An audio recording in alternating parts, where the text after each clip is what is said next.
Mad Munchkin Reaction Theatre, White Fang. This was a return to childhood for me. I've never read the book, but one of my favourite films growing up was the live-action White Fang released in 1991. This animated version, also based on the novel written by Jack London in 1906, has a much more rugged realism and has more respect for the natural world than the live-action version did.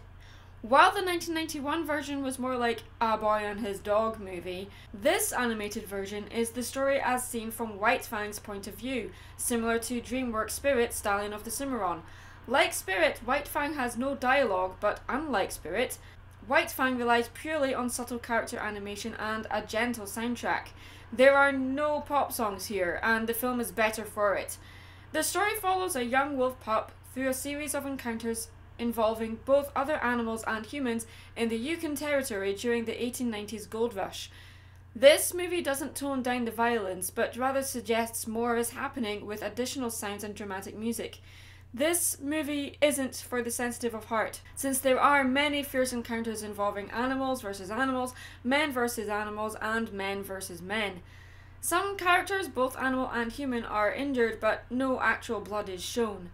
It's a slow-paced, mellow movie, keeping the focus on White Fang himself.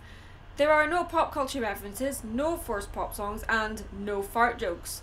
The animals don't talk, instead their emotions, motivations and heart are free to allow us to figure out what they're communicating instead. White Fang himself is a powerful but graceful animal, showing strength in both his body and in mind. He is a smart animal with personality, but he is still kept a canine.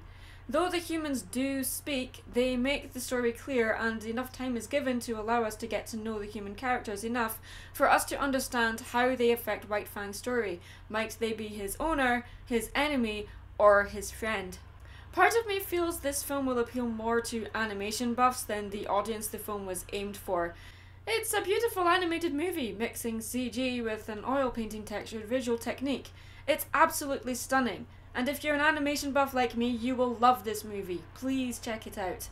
I'm Mad Munchkin. Stay creative.